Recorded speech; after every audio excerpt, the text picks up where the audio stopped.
के लिए जी। हम लोग तैयार हैं कलामे खुदा के लिए जी। हम लोग तैयार हैं पाक सुखन को सुनने के लिए जी। बस इन्हां दी आवाज आ रही तो हम उठ घुंगरियां पाई हैं तैयार है कि नहीं जी। एक बार फिर से आप लोग तैयार हैं कलामे खुदा के लिए जी। तो एक बार आसमानी नारे से हम शुरू करेंगे हालेलुया हालेलुया हालेलुया। अब पता चला कि आप लोग तैयार हैं। इसी तरह जिंदा खुदा के साथ चलते रहे। जिंदा खुदा आप में होकर बोलने के लिए तैयार है।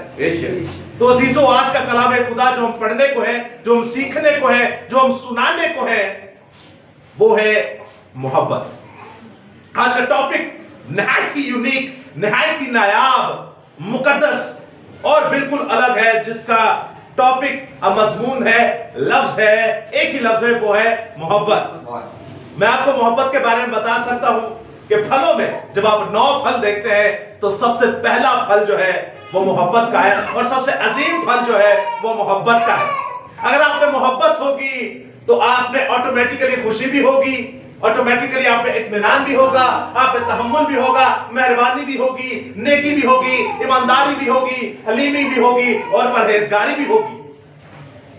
अगर आपके पास लव है, जिंदा खुदा ने आपको लव जैसी एक बड़ी नेमत दी है, होली स्पिरिट ने आपको जिंदा खुदा का कलाम दिया है मोहब्बत के बारे में, तो अजीजों याद रखिएगा आप जॉयफुल भी होंगे, आप पीस में रहेंगे, आप जेंटलनेस में रहेंगे, गॉडनेस में रहेंगे, गुडनेस में रहेंगे, फेथफुल रहेंगे, मीकनेस होंगे और टेम्परेंस में रहेंगे, तहम्मुल में रहेंगे। अजीजों, ये जिंदा खुदा के कुछ ऐसे फल हैं हमारे सामने जो हमें होना बड़े जरूरी है। हम रूहुल कुदुस की नेमतें तो मांग लेते हैं कि हमें हिकमत की नेमत अता दीजिए, हमें इल्मत की नेमत मिल जाए, इल्मियत के साथ साथ हमें रूह का इम्तियाज मिल जाए, हमें ईमान की नेमत मिल जाए, शिफा करने के मौजज़ात मिल जाए, शिफा और मौजज़े मिल जाए, उसके बाद गैर जुबानें और गैर जुबानों का तर्जुमा मिल जाए। लेकिन अजीजों, उससे पहले हमें रूह के फल हासिल करना बड़ा जरूरी है। रूह के फल जब आप में होंगे तो ये रूह के फल में इतनी कुदरत है कि रूह की नेमतें आपको ऑलरेडी ऑटोमेटिकली मिल जाएंगी। रूह के फलों का होना बड़ी जरूरी है। और रूह के फलों में जब आप करंथियों के 13वें बाब में पढ़ते हो, कि मैं वो आयत नहीं पढ़ रहा, करंथियों 13वें बाब में पढ़ते हैं तो आप देखते हैं मोहब्बत का अफजल हिस्सा है, मोहब्बत सबसे ऊपर है, मोहब्बत से बढ़कर और कुछ नहीं, सब कुछ मोहब्बत से नीचे आ जाता है। मोहब्बत सबसे ऊपर है, मोहब्बत सबसे अव्वल है, सबसे बड़ा दर्जा रखती है। मैं आपके सामने एक आयत पढ़ी देता हूं, चौथी आयत है, मोहब्बत साबिर है। और जब आप पढ़ते जाते हैं पढ़ते जाते हैं पढ़ते जाते हैं तो नीचे आखिरी पैसेज 13वीं आयत में लिखा है, सुनिएगा इधर लिखा है, गर्ज, ईमान, उम्मीद, मोहब्बत, ये तीनों दायमी है, मगर अफजल इनमें मोहब्बत है। अफजल इनमें मोहब्बत है। खुदा ने इंसान में मोहब्बत डाली। आप जानते हैं खुदा ने इंसान को अपनी शक्ल और सूरत और छवि पर पैदा किया।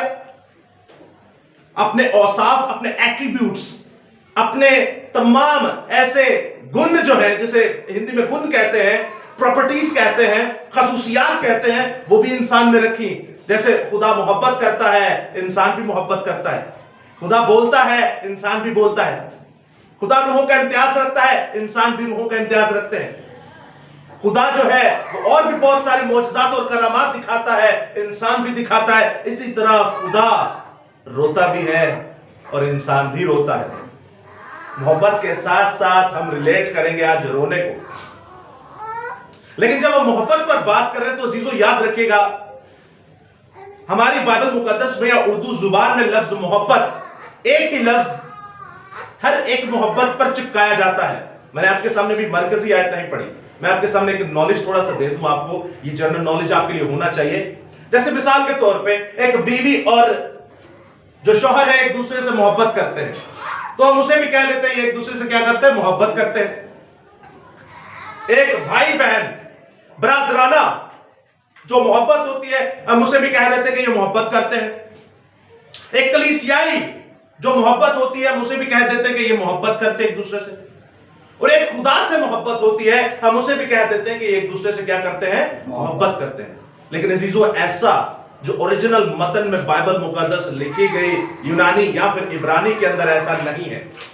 इन चारों लफ्जों के अलग अलग जिन्स की मोहब्बत के अलग अलग लफ्ज हैं। मिसाल के तौर पे हस्बैंड और वाइफ की जो मोहब्बत है, उसके लिए लफ्ज मोहब्बत के लिए जो लफ्ज इस्तेमाल हुआ है वो है एरोस, EROS, एरोस। अक्सर आपने देखा हो इंडियन मूवीज, जब आप पुरानी जिंदगी में हो, इंडियन मूवीज जब शुरू होती हैं तो एडवर्टाइजिंग में EROS, एरोस स्टूडियोज लिखा आता है, या फिर कैसेटें छोटी छोटी मिलती थी गानों की, उसके ऊपर एरोस स्टूडियो लिखा होता था। वो एरोस जो है वो है जिनसी मोहब्बत। वो क्या है? जिनसी मोहब्बत। उसके बाद जब आप देखते हैं भाई बहन की, एक फैमिली की जो मोहब्बत होती है उसको कहते हैं स्टोरगे। ओरिजिनल मतन में लफ्ज मोहब्बत एक ही के लिए इस्तेमाल हुआ है, वो मैं आपको बताता हूं, लेकिन जो भाई बहन की मोहब्बत है उसके लिए लफ्ज इस्तेमाल हुआ स्टोरगे। अब मिसाल के तौर पे मैं आपसे कहूं कि मैं स्टोरगे करता हूं, या मैं आपसे कहूं मैं मोहब्बत करता हूं, उम्तिहान तो नहीं पता मैं मोहब्बत की ना कह रहा हूं। मैं बीवी ना करना, बंदे ना करना, बाप्यो ना करना, भैन भरा ना करना, खुदा ना करना, या किसी बीवी ना करना। अब आपको तो नहीं पता कि मैं जो कह रहा हूं मैं मोहब्बत करता हूं, मैं किससे करता हूं, लेकिन जब आप कहेंगे ना स्टोरगे तो आप समझ जाएंगे कि हाँ मैं भाई बहन के मोहब्बत के बारे में बात कर रहा हूं। जब आप कहेंगे ना एरोस तो मैं समझ जाऊंगा ये उस मोहब्बत की बात हो रही है जो जिनसी मोहब्बत है, हस्बैंड वाइफ की। और जब कलीसियाई भाई बहन मिलकर, जैसे आप और मैं यहां पर इकट्ठे हुए, इस मोहब्बत को ओरिजिनल मतन में फिलडेल्फिया कहा गया है, यानी उर्दू जुबान में फिलडेल्फिया भी कहा जाता है। अक्सर आपने चर्चेस में देखी होंगी फिलडेल्फिया पेंटिकोस्टल चर्चेस भी हैं हमारे इलाके में, गली में नईम साहब का। तो फिलडेल्फिया जो है, और पास्टर जो है हमारे नाजमाबाद में स्टैनले साहब, उनका भी यही चर्च है। फिलडेल्फिया जो है या फिलाडेल्फिया जो है अमेरिका की एक स्टेट भी है इसी नाम पर। और जब आप देखते हैं फिलाडेल्फिया को, फिलाडेल्फिया को, तो जीजो याद रखिएगा इसका मतलब है कलीसियाई मोहब्बत। यानी कि मैं जब कहूं कि मैं फिलाडेल्फिया करता हूं तो आप समझ जाएंगे कि हाँ ये कलीसियाई मोहब्बत की बात कर रहे हैं। अब आ जाते हैं चौथी मोहब्बत, खुदा से। खुदा से जो लफ्ज इस्तेमाल हुआ मोहब्बत वो है अगापे। क्या लफ्ज है? अगापे। आपने सुना है ये लफ्ज कहीं? नहीं, पहली बार सुना है। गीत सुनने वालों ने शायद सुना हो, दो बहनें आजकल गीत गा रही हैं, अगापे सिस्टर्स उनको कहा जाता है। एक पास्टर हारिस हुसैन साहब है, बहुत ही अजीम खुदा के सूरमा, UAE शारजा के अंदर है, गैर कौमों में जिंदा खुदा का कलाम सुनाते हैं पास्टर हारिस हुसैन साहब। उनकी मिनिस्ट्री का नाम है अगापे फॉर यू, यानी जिंदा खुदा की मोहब्बत आपके लिए। अगापे सिस्टर्स जो हैं उनका है, देखिए ये लफ्ज जो इस्तेमाल हुआ ये यूनानी लफ्ज है अगापे। बाइबल मुकद्दस में लफ्ज इस्तेमाल हुआ है अगापे, यानी इलाही मोहब्बत आपके लिए, या जो आप मोहब्बत करते हैं इलाही जात से। आप जब कहेंगे ना कि मैं खुदा से मोहब्बत करता हूं तो आप एक लफ्ज बोलना है अगापे, तो दुनिया समझ जाएगी कि हाँ ये खुदा से मोहब्बत की बात कर रहा है, ये हस्बैंड और वाइफ की मोहब्बत की बात नहीं कर रहा, ये कलीसियाई मोहब्बत की बात नहीं कर रहा, ये स्टोरगे की मोहब्बत की बात नहीं कर रहा जो घर में फैमिली की होती है, ये मोहब्बत की बात कर रहा है जो जिंदा खुदा के साथ है। तो दोस्तों ये मेन फर्क है उर्दू जुबान में, और ये मेन फर्क है यूनानी जुबान में।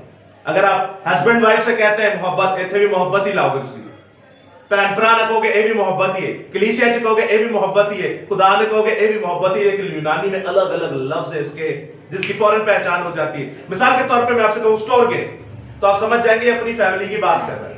मैं आपसे बात करूं फिलडेल्फिया, तो मैं समझो आप समझ जाएंगे मैं कलीसिया की बात कर रहा हूं। अगर मैं आपसे कहूं एरोस, तो आप समझ जाएंगे ये हस्बैंड वाइफ की बात कर रहा है। और अगर मैं आपसे कहूं अगापे, तो आप समझ जाएंगे ये जिंदा खुदा से मोहब्बत की बात कर रहा है। तो अजीजों अगापे बहुत जरूरी है, इलाही जात की मोहब्बत बहुत जरूरी है।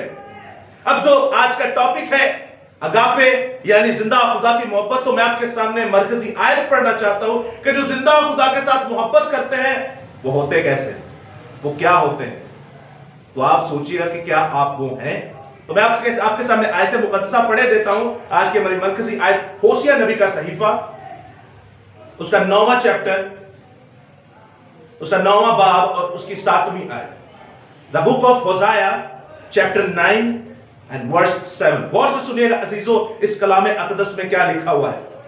सजा के दिन आ गए, जजा का वक्त आ पहुंचा।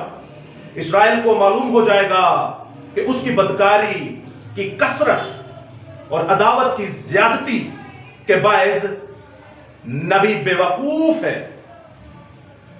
और आगे हमारी आज की मरकजी आयत है, रूहानी आदमी दीवाना है। रूहानी आदमी दीवाना है। रूहानी आदमी दीवाना है। सो कलाम खुदा का पढ़ा सुना समझा और कबूल किया जाना हम सबों के लिए बाइस से बरकत का सबब हो। खुदा का शुक्र हो, आमीन। रूहानी आदमी दीवाना है। तुसी दीवाने हो? दीवाने हैं। आप दीवाने? खुदा और के। कौन? रूहानी अच्छा, ये होंठों से कह रहे हैं, बाकी है भी। बाकी दिल से। Very good. और कोई? तुसी दीवाने नहीं? तुसी दीवाने सर के लिए एक बार जोरदार ताली। दीवाने हम क्या करें? क्योंकि इनका दीवानापन मैंने आज देखा है, आपका नहीं देखा भी। इनका दीवानापन मैंने देखा है। दीवानापन जो मसीह जाती है, जो ये जो क्रिश्चियनिटी है ना, ये मसीहत जो है, ये लफ्जों से बयान नहीं की जाती, आपको एक्शन करके दिखाना पड़ता है। काम करके दिखा। आपको दिखाना पड़ता है कि हाँ मैं मसीह के साथ हूं और मैं मसीह के लिए दीवाना हूं। और सलीम भाई को मैं जिस सिनेरियो में कह रहा हूं, वो एक दो मिस्टेक है इनमें, खुदावंद बेहतर करेगा, वो कंप्लीट होंगी तो फिर मैं भी कहने वाला हूंगा कि हाँ सलीम भाई भी जिंदा खुदा के सूरमा है और मसीह में दीवाने हैं, क्योंकि इन्होंने अपनी जुबान से कुछ ऐसी बातें कही हैं जो अभी तक पूरी नहीं हुई और उन्होंने कुछ कहा भी नहीं तो बहुत कुछ कर दिया। खैर, खुदावंद आपको भी बड़ी बरकत है, हमारी दुआएं आपके साथ है, टेंशन मत लें, आपके साथ यीशु है, दूसरा जमीन पर मैं हूं, सारे काम सीधे होंगे। तो अजीजों याद रखिएगा, दीवाना होना बड़ा जरूरी है। दीवाना होना बड़ा जरूरी है। और रूहानी आदमी दीवाना होता है। दीवाना किन्हों कहते हैं? दीवानापन जी, दीवाना किसे कहते हैं? दीवाना जो पागल हो जाना। दीवाना जो बहुत प्यार करता है किसी से। आप मोहब्बत करता है। हस्बैंड वाइफ दोनों के लिए तालियां बजाइए भाई, इन दोनों ने सही है। आप इसको जुमले को जोड़ें, जो मोहब्बत में पागल हो जाए, जो मोहब्बत, ये मोहब्बत इनकी ले ले, पागलपन उनका ले ले। जो मोहब्बत में पागल हो जाए उसे दीवाना कहते हैं। जो मोहब्बत में पागल हो जाए उसे दीवाना कहते हैं। और बाइबल में लिखा है रूहानी आदमी दीवाना है। किसकी मोहब्बत में? यीशु। खुदा की मोहब्बत में, यीशु की मोहब्बत में, रूहुल कुदुस की मोहब्बत में। आपको पता है जिंदा खुदा के जितने सूरमा गुजरे हैं, अंबिया मुरसलीन हो, अंबिया अकबर हो, अंबिया असगर हो, नबी हो, रसूल हो, चरवाहे हो, मुबशर हो, ये सारे खुदा के जिंदा खुदा के दीवाने थे। ये यीशु के प्यार में, रूहुल कुदुस के प्यार में, खुदा के प्यार में एकदम पागल हो चुके थे। इनको अपनी जान की भी परवाह नहीं थी, इनको अपने कपड़ों की भी परवाह नहीं थी। एक नबी ऐसे बिना कपड़ों के मुनादी कर रहे हैं क्योंकि उसे खुदा ने कहा था तुसी मैं कर सकते हैं पैर जो जुत्ती भी ना हो, कपड़े भी ना हो। कुछ जिंदा खुदा के रसूल ऐसे जिसको खुदा कहते जा ग्वालियर सरा को कलाम सुना, हबशी खोजा को, फिलिपस को, तो ही मैं जाके खुसरे नु कलाम सुना सकते हैं, वो सुना दे। है दीवानापन के? नहीं, ये बड़े दीवानेपन है। मैंने तो आपको अभी दो मिसालें दी, यहां पे मैं मिसालें निकालना शुरू हो जाऊं तो एक लंबी फहरिस्त आ जाएगी। तो अजीजों अपने टॉपिक की तरफ बढ़ते हैं। Agape for Jesus Christ, agape for Yahweh Elohim, agape for Holi spirit, यानी आपकी मोहब्बत जो जिंदा खुदा के साथ है वो आपको दीवानेपन की हद तक होनी चाहिए, ना कि नॉर्मल मोहब्बत जिंज कर ली ते काम निकल गया तो छड़ छड़िया। अक्सर हमारे मसीह ऐसे हैं जब उनका काम बन जाता है तो वो मसीह को भूल जाते हैं। लेकिन अजीजों याद रखिएगा, दीवानापन में रहना बहुत जरूरी है। आपको दीवाना बनना पड़ेगा। मिसाल के तौर पे कैसे दीवाना आपको बनना पड़ेगा? आपको मुकद्दस यीशुआ की तरह दीवाना पड़ेगा। आज हमारे साथ यीशुआ भी है। आपको मुकद्दस यीशुआ की तरह दीवानेपन में जाकर मसीह के साथ मोहब्बत करनी पड़ेगी। और जिंदा खुदा का सूरमा यीशुआ किसका खादिम था? मूसा। उस्ताद किसका था? ये सिस्टर के लिए जोरदार ताली। उन्होंने सही बताया, सारे तो साढ़े भी तद्दी नहीं तालियां हो जाते। उन्होंने सही बताया कि वो शागिर्द था मूसा का। मूसा का शागिर्द थी, उस्ताद किसी का नहीं सी, मूसा का शागिर्द था और अपने उस्ताद से बड़ी मोहब्बत करता था वो मूसा से। और याद रखिएगा, जितनी मोहब्बत वो खुदा से करता था उतनी मोहब्बत अपने उस्ताद मूसा से करता था। वो जिंदा खुदा के साथ चलने वाला था और यशवा को खुदा ने बड़ा ब्लेस किया। खुदा ने देखा ये तो अपने उस्ताद से इतनी मोहब्बत करता है, वो ईमानदारी से कहता है बाहर खड़ा रहे, खड़ा रहता है, वो ईमानदारी से जो काम कहता है ये करता है। इसके साथ वाला जो कालिब है वो तो एक बड़ा सूरमा है, ये भी एक बड़ा सूरमा है। तो ठीक है, यशवा के हाथ से, जो मूसा के हाथ से मैं लाइटनिंग थ्रोन लूंगा, जो मूसा के हाथ से जो लाइटनिंग टॉर्च लूंगा, यानी कि जो मूसा को मैंने हुक्म दिया और मकसद दिया वो मैं लेकर दूंगा यशवा को। यशवा मेरी कुम्मत को आगे लेकर जाएगा, यशवा वादा का फर्जंद होगा और यशवा उस वादे की सरजमीन पर भी लेकर जाएगा। मूसा दूर से देखेगा, किडे किडे बड़े काम कीते मूसा ने, जिंदा खुदा का सूरमा, ऐसा कोई कायनात में पैदा नहीं हो सकता। उसने कहा मैं रूबरू बातें करता हूं मूसा से, कायनात में ऐसा कोई नहीं है। आप जानते हैं गिनती 12 बाब में जब खुदावंद खुदा के बेटे हारून और खुदावंद की बेटी मरियम ने मूसा के ऊपर तोहमत लगाई उसकी शादी के ऊपर, तो जिंदा खुदा नाराज हुआ, जिंदा खुदा ने मरियम को कोड़ में डाल दिया। तो हारून कहता है मूसा से, यार जो भी है खुदा से जरा इल्तिजा कर, तू तो कौम बनी इस्राइल के लिए इल्तिजा करता है तो खुदा तो उन्हें भी शिफा देता है, मैं तो तेरा सगा बड़ा भाई और ये तेरी सगी बड़ी पिलौठी बहन है, तेरी वजह से आज से कोड़ हो गया। लेकिन खुदा कहता है मूसा की वजह से कोड़ नहीं हुआ, ये कोड़ जो हुआ है हारून की वजह से हुआ, ये कोड़ जो हुआ है मरियम की वजह से हुआ, क्योंकि ये मेरे मूसा की, मेरे बंदा की, मेरे सूरमा की बदगोई करते हैं। मूसा वो नहीं, ऐसा नबी नहीं, मूसा ऐसा रसूल नहीं, मूसा ऐसा खादिम नहीं जिसके साथ मैं ख्वाबों में बात करूं, जिसके साथ मैं मुआम्मों में बात करूं, जिसके साथ मैं रोया में बात करूं, जिसके साथ मैं ऐसी बात करूं जो नापोशीदगी हो। अरे मूसा के तो मैं सामने खड़ा हो जाता हूं, मूसा के सामने रूबरू खड़ा होकर कहता हूं, अरे मूसा बोल तुझे क्या चाहिए, और खुदा कहता है ना कभी जिंदगी में पहले और ना कायनात बनने के बाद इस तरह रूबरू मैंने किसी से बात की तो खाली मूसा से।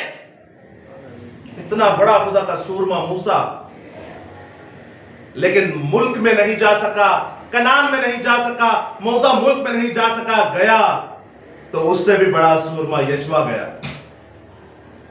यशवा को खुदा कहता है इतनी बड़ी कुम्मत को लेके जा, और साथ में खुदा कहता है कि देख जैसे मैं अगापे मूसा के साथ, जैसे मूसा अगापे मुझसे करता था, यानी मुझसे मोहब्बत करता था, वैसे ही मैं मोहब्बत करता था मूसा से। लेकिन तू घबरा मत, तू हरासन मत हो, तू खौफ मत खा।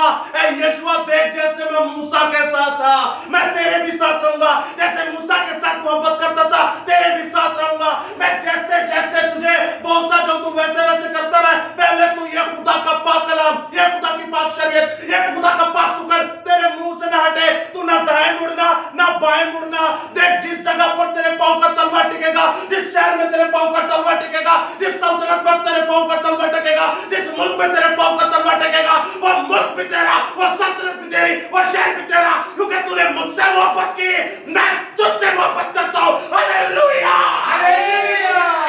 आपके लिए एक बार जोरदार ताली है।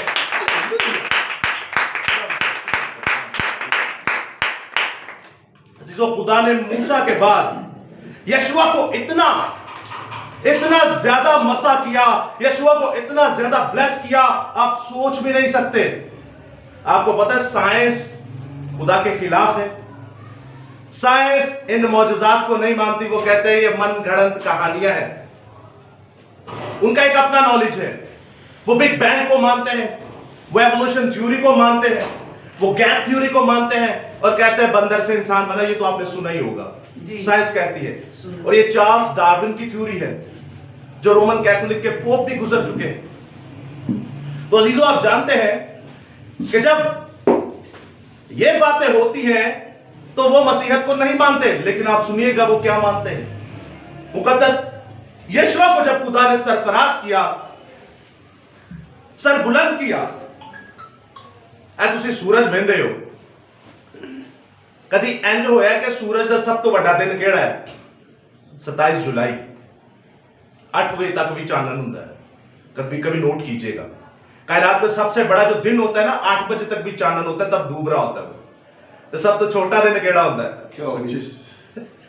25 दिसंबर 5वीं ने रहा हो जाता है, की कहना बड़ा दिन। तो सुनिएगा गौर से, सबसे बड़ा दिन जो है 8 बजे तक। लेकिन कभी आपने सोचा 9 बजे भी सूरज चढ़िया है, 10 बजे भी सूरज चढ़िया है, रात 11 बजे भी सूरज चढ़िया है, रात 12 बजे भी सूरज चढ़िया है, रात 1 बजे भी सूरज चढ़िया है। कभी सुना है आपने?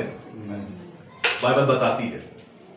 जिंदा खुदा फरमाता है यशवा के जरिए से कि जैसे मूसा ने यशवा से मोहब्बत रखी और यशवा ने मूसा से मोहब्बत रखी और अब यशवा जिंदा खुदा से मोहब्बत रखता है, तो जिंदा खुदा उसे दुम रहने नहीं देता बल्कि सर बना देता है। जिंदा खुदा से पीछे रहने नहीं देता बल्कि लीडर बना देता है। जिंदा खुदा उसे अपना इस्राएल यानी अपना शहजादा बनाता है और जिंदा खुदा कहता है मूसा तेरे बाद यशवा होगा, और यशवा के हाथ जब में टॉर्च दी जाती है, वो इख्तियार दिया जाता है, वो जज्बा दिया जाता है, तो यशवा निकल पड़ता है अपनी कौम को लेकर और वहां पर आ जाते हैं। कौन सी कौम आ जाती है अजीजा? अमूरी। अमूरी मिल बैठते 5 बादशाहों के साथ। उन्होंने कहा ये तो यरू को भी चीर के आ गए। अरे इतनी इतनी मोटी दीवारें, ऊपर घर बने हुए थे। रहा बादशाह का घर यरू की दीवार के ऊपर बना हुआ था। कितनी मोटी दीवार होनी है? जड़ी दीवार तक घर बने ने कितनी मोटी होगी? कख उंगली भी न ले और नाखून भी नहीं लाया। 7 बार नारे लाया ते मटके भन्ने, 7 बार नारे लाया ते नरसिंगे, मटके वाला दूसरा है, 7 बार नारे लाए ते नरसिंगे फूके ते नारे लाई और दी। खुदावंद ने पूर्वी हवा भेजी और पाश पाश हो गई वो दीवार। पूरा इलाका यरू शहर का पूरा इलाका मसमार हो गया। उन्होंने कहा ये आ गए हैं, टिड्डियों की तरह आते हैं, सब कुछ चट करके चले जाते हैं। 5 बादशाहों ने मिलकर क्या की? प्लानिंग की। कौन कौन सा बादशाह? यरूशलेम का बादशाह, अमूरियों का बादशाह, अबरून का बादशाह, माऊद का बादशाह, यल्कीस का बादशाह, अलजून का बादशाह। उन्होंने कहा मारो इसको भाई।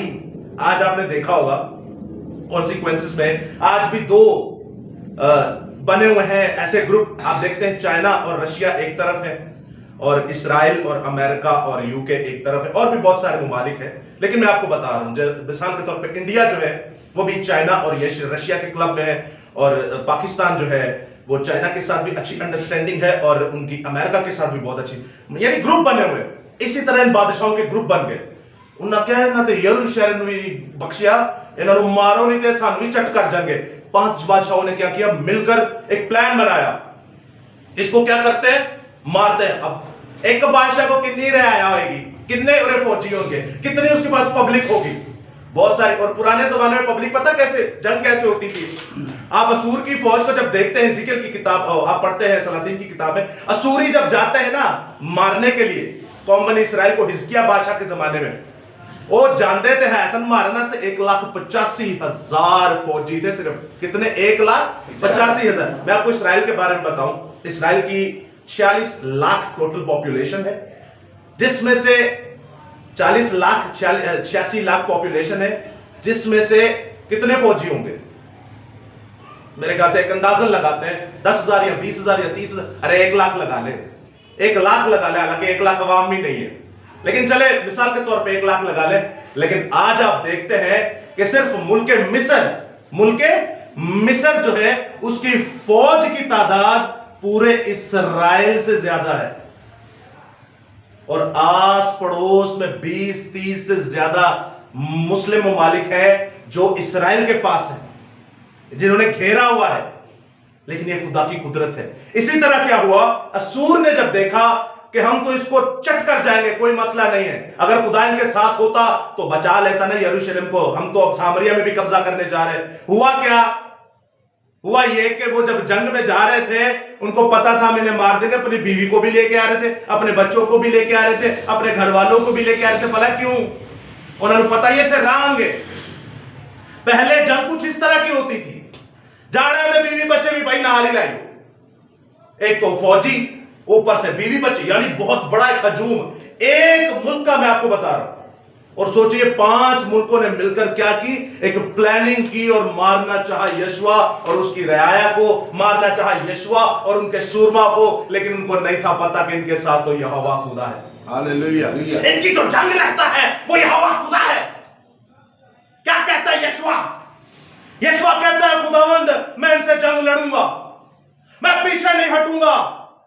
देख मैं तेरा सूरमा हूं, तेरा बेटा हूं, मैंने तेरी कुदरत को देखा है, मैं तेरी कुदरत को जानता हूं। तेरे कलाम से बड़ी कुदरत किसी की भी नहीं है, और तेरा कलाम जिसके अंदर होता है वो भूखे मर भी जाए, करोड़ों सालों के बाद उसकी हड्डियां, हजारों सालों के बाद उसकी हड्डियां, कई सैकड़ों सालों के बाद उसकी हड्डियां होती है। तो गैर ईमान वाला नामकतून फौजी जब मर जाता है, मुर्दा हो जाता है, उस मुर्दे को कब्र में फेंको, तो एक ईमानदार जिसकी हड्डियों में ये कलाम है, जिसका कलाम ये पड़ा हुआ है, यीशु मसीह पर ईमान रखता है, यहोवा खुदा पर ईमान रखता है, हालेलुया। ये है ताकत इस कलाम की। यशवा का कोई बड़ा रोल नहीं था, लेकिन बड़ा रोल इसलिए था क्योंकि वो इस कलाम को जानता था। वो लव करता था इस कलाम से, वो अगापे करता था इस कलाम से, वो लव करता था रूह कुदुस से, वो अगापे करता था रूह कुदुस से, वो लव करता था खुदा के बेटे से जो आने वाला है, वो अगापे करता था खुदा के बेटे से, वो लव करता था यहोवा खुदा से, वो अगापे करता था यहोवा खुदा से। अगापे फॉर यू, यानी जिंदा खुदा की मोहब्बत आपके लिए। अब जब वो लव करता था खुदा से, अगापे करता था खुदा से, तो अजीजों याद रखिएगा 5 बड़े बड़े मुल्कों की अफवाज इकट्ठी हो चुकी है। जिंदा खुदा का सूरमा यशवा कहता है खुदावंद मैं इनसे लड़ूंगा, मैं इनसे लड़ूंगा और इन्हें शिकस्त भी दूंगा। तो खुदा कहता है अच्छा, जब मैंने इनको तेरे हाथों में कर दिया, यशवा तू जाएगा इन्हें मारेगा। एक जंग कितनी देर तक लगी रहती है? बहुत देर तक लगी रहती है। और ये तो 5 फौजी थे, 5 कौमें थी। इन 5 कौमों को यशवा ने मारना था। यशवा गया, जब जिंदा खुदा ने कह दिया मैंने तेरे हाथ में कर दिया, तो किसी की हैसियत नहीं, किसी की औकात नहीं कि यशवा को नाखून भी लगा दे। यशवा गया और मारता गया और चीरता गया। बाइबल में लिखा बड़ी खूनरेजी हुई। यशवा जब मारना शुरू हुआ तो दिन ढलना शुरू हो गया, सूरज गरूब होना शुरू हो गया। तो यशवा ने कहा खुदावंद आज एक मेरी भी बात सुन ले। वो बात क्या थी? जिंदा खुदा फरमाता है, वो कहता है जिंदा खुदा का बेटा यशवा फरमाता है, यशवा की किताब उसका 10वां बाब और उसकी 12वीं आयत में लिखा है, ऐ सूरज तू जबियोन पर और ऐ चांद तू वादी अयालोन पर ठहरा रहे। और सूरज की औकात नहीं थी कि वो गरूब होता और चांद की हैसियत नहीं थी वो निकल कर ऊपर होता। और उसी वक्त 24 घंटे का एक पूरा सर्कल सूरज रात को भी आसमान पर रहा और यशवा जिंदा खुदा की मोहब्बत में शैतान को कत्ल करता रहा। Hallelujah, hallelujah. एक बार जोरदार तालियां। शुक्र हो। और अजीजों याद रखिएगा साइंस तो मानती नहीं। साइंस तो कहती है कि ये तो सारी मनगढ़ंत कहानियां हैं। और याद रखिएगा साइंसदानों में सबसे बड़े बड़े साइंसदान इस्राएली यहूदी हैं, वो भी नहीं मानते। नोबेल प्राइजेस जीतने वाले भी यही हैं। अब सुनिएगा, जब नासा की रिपोर्ट आई, आप नेट पर जाकर सर्च कीजिएगा, उन्होंने कहा भाई जब से दुनिया बनी है, जब से कायनात बनी है, एक दिन गायब है। क्या कहा? एक दिन गायब है। यानी एक दिन इंजदा होया जिन्हें ना रात हुई ना सुबह हुई ना शाम हुई तो ना डेट बदली। उन्होंने कहा ये कौन सा दिन है? पूरी दुनिया में घूमते रहे और जब उन्हें खुदा का कलाम मिला तो उन्होंने कहा ऐ क्यों देना। ये जिंदा खुदा की कुदरत देखिए। जो नहीं मानते खुदा, उनके मुंह के ऊपर उन्हें ये कलाम दिखाता है कि ये ले जिंदा है ना तू, इसको जिंदा होके पढ़। और आज उन्होंने नासा की रिपोर्ट में लिखा कि हाँ वाकई ये वो यशवा के वक्त का एक दिन है जो पूरी दुनिया के कैलेंडर से गायब है, क्योंकि रात नहीं हुई तो दिन चढ़े ही नहीं। ये है जिंदा खुदा की कुदरत। और एक और भी उन्होंने कहा इसके साथ साथ एक और भी चीज है, वो ये है कि कई घंटे, कितने घंटे? कई घंटे, यानी 3 घंटे बाइबल में से गायब है और 3 घंटे पूरी दुनिया की हिस्ट्री में से गायब है। यह भी नासा ने रिपोर्ट किया। उन्होंने कहा कि दिन के वक्त ऐसा अंधेरा हो गया कि कुछ नजर नहीं आता, लोग टकरा मारते हैं। लोग टकरा, ऐसा हो सकता है दिन में? आज तक तुम किन्नियां आंधियां देखिया हो, मौसम खराब देखे हो, एंज हो जाता है दिन दोपहर में अंधेरा सा हो जाता है, लेकिन कभी एंजदा होया कोपनेरा? कभी ऐसा हुआ है? कब हुआ है? अल्फ्रेड भाई के लिए जोरदार तालियां। ये है ऐसा जब यीशु मसीह को सूली पर लटकाया गया, जब यीशु मसीह को सूली पर लटकाया गया और चांद ने अपना, सूरज ने अपना मुंह छुपा लिया। उसने कहा ये क्या करते हैं, किसको मार रहे हैं, कैसे इंसान है, ये क्या है, इनको मसला क्या है? अजीजों वो वक्त भी साइंस ने लिखा हुआ है कि कायनात में एक और दिन ऐसा है जो 24 घंटे में दिन के टाइम 3 घंटे खूब अंधेरा रहा। क्यों अंधेरा रहा? वो खुदा से मोहब्बत नहीं थे करते, वो अगापे नहीं थे, वो खुदा से मोहब्बत ही नहीं थे करते। बाइबल में लिखा है तो अगर तुम बाप से मोहब्बत करते तो तुम बेटे को कभी इग्नोर ना करते। बेटे को कभी तुम धुतकारते ना। अगर तुम मूसा से मोहब्बत करते, उसकी शरीयत से मोहब्बत करते, तो तुम्हें पता होता कि मूसा को भेजने वाला कौन है, तुम्हें पता होता सुलेमान से बड़ा कौन है, तुम्हें पता होता सबत का मालिक कौन है, तुम्हें पता होता जो यहां खड़ा है वो यूना से भी बड़ा है। लेकिन अजीजों, उन्होंने मोहब्बत नहीं रखी और सूरज ने अपना मुंह छुपा लिया। सूरज करने को आता तो क्या कर सकता था? क्या कर सकता था? जला सकता था, राख जला सकता था, राख कर सकता था, ऊपर से ओले भेज सकता था, मन के ओले भेजता, आग से भरे हुए ओले भेजता, अपनी हीट को तेज कर देता कि इंसान जलकर खाक हो जाता। जब न्यूक्लियर बॉम्ब मारा हिरोशिमा और नागासाकी पे, तो जीजो आज तक अब मैं आपको बताता हूं, ये आप मेरा साया देख रहे हैं, ये मेरा साया देख रहे हैं आप, वो ऐसा धमाका था कि उन्होंने कहा कई दिनों तक ये साए मौजूद थे, बंदा मौजूद नहीं था। आप समझ रहे हैं कैसा धमाका था? 1000 साल तक ना नस्ल हो सकती है ना फसल हो सकती है, तद्दीने कीड़े खान दे, तद्दीने चूहे खान दे, तद्दीने कुत्ते खान दे। ऐसा यूरेनियम का आइटम बम मारा, जब मारा तो कहते हैं साया ना, ये साया चिपका हुआ था कई सालों तक, बंदा गायब हो गया था, बंदे का पता ही नहीं है, हवा बन के उड़ गया। और याद रखिएगा, साइंस कहती है सूरज की 5% भी तवानाई नहीं थी। तो सोचे जब सूरज अपनी पावर मारता इन पर, सूरज का कहता होगा अरे बदबख्तों, अरे जाहिलों, अरे पागलों, किसको मारे जा रहे हो? ये तो वो है जिसने मुझे बनाया। ऊपर फरिश्ते कहते होंगे मैं हम वो फरिश्ते, हम जबराइल हैं, हम मिकाइल हैं, हम क्रोबीम हैं, हम सराफीम हैं, हम तराफीम हैं, हम अच्छी रथों के पहरे लेकर चलते हैं। हम एक फरिश्ता 1,85,000 असूरियों को मार सकता है, तो इनकी हैसियत क्या है? ये हमारे बनाने वाले को मार रहा है। जमीन कहते हैं खुदावंद मुझे हुक्म दे, मैं भी फट जाऊं जैसे मूसा के जमाने में मैं इनको खा गई, अभी इनको खा जाओ। खुदा कहते हैं नहीं, मुझे मरना जरूरी है। आप जानते हैं आपको मुझे बनाया गया मट्टी से, आप खुदा के बेटे बेटियां हैं।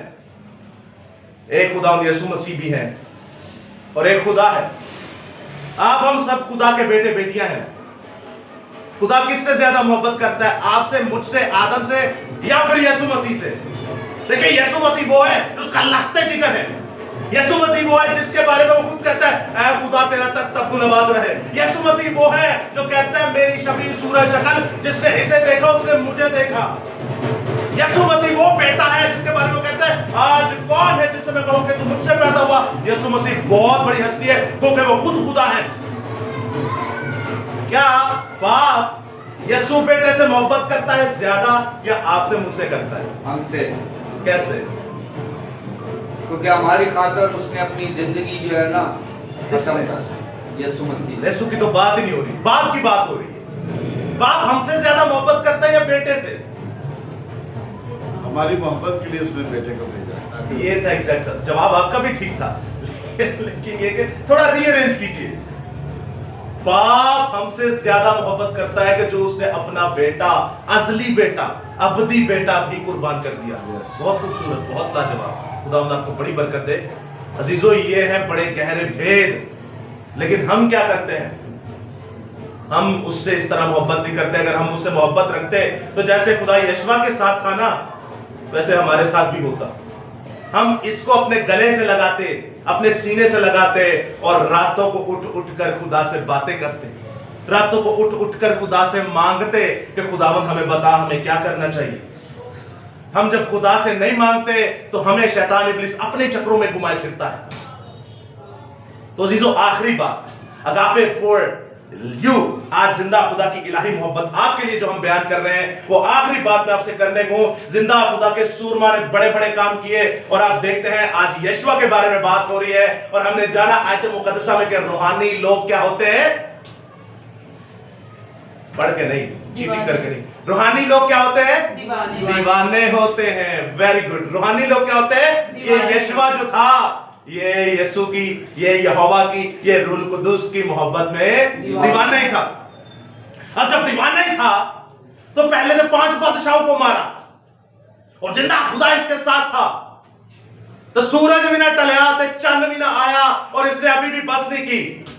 इसने कहा नहीं खुदावंद, मैंने शैतान को मारना है। आपने और मैंने आज शैतान को कैसे मारना है? आप पांव रखें और यीशु के नाम से लश्कर भी निकल जाए। ये है वो शयातीन। आपने और मैंने शयातीन को रूहानियत में मारना है। आपको और मुझे डंडे सोटे उठाने का ऑर्डर नहीं दिया गया, आपको और मुझे ऑर्डर दिया गया यीशु की अथॉरिटी का, यीशु के नाम का, यीशु के जलाल का। गो के है तो सब पुराना, लेकिन याद रखिएगा पहले जिस्मानी था और अब रूहानी सिस्टम है। पहले हम कुर्बानियां देते थे बकरे ज़िबा करके, छतड़े ज़िबा करके, गाय बैल, लेकिन अब कुर्बानी देते हैं हम अपने होंठों की, अपने जिस्मों की, अपने तालियों की, अपने बदन की, जो आप घरों को छोड़कर यहां पर आए हुए हैं। आप अपने घर को छोड़कर यहां पर आए हुए हैं। आपके ये बदन की कुर्बानी है जो बखूर की मानित खुदावंद तक पहुंचती है और वो उसे कबूल करता है।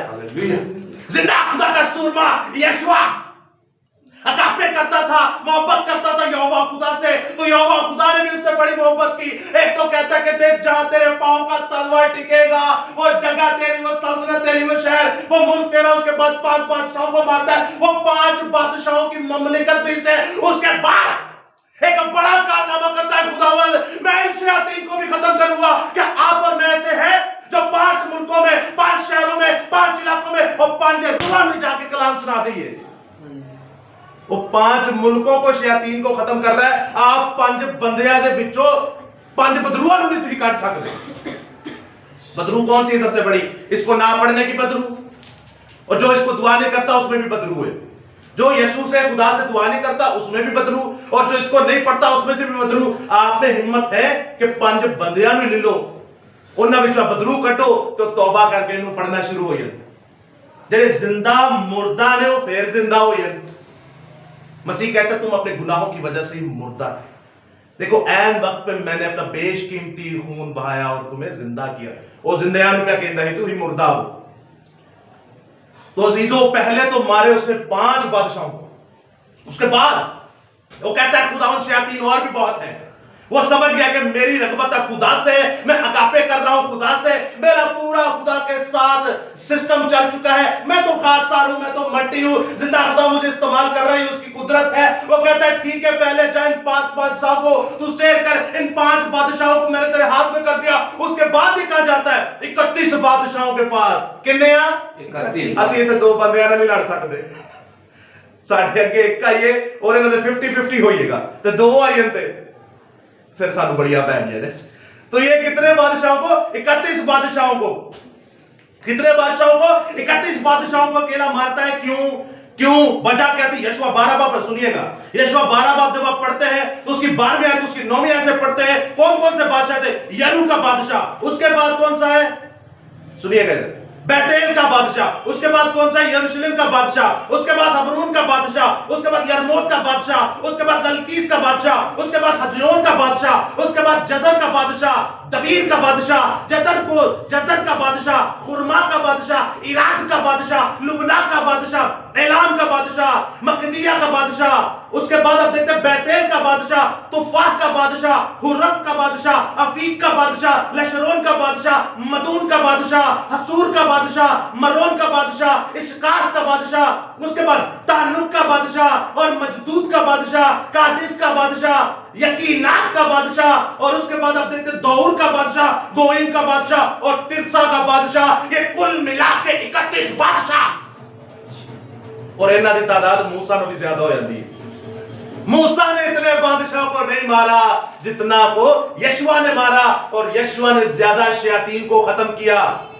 क्या आप और मैं जिंदा खुदा के नाम पर एक भी रूह बचा सकते हैं?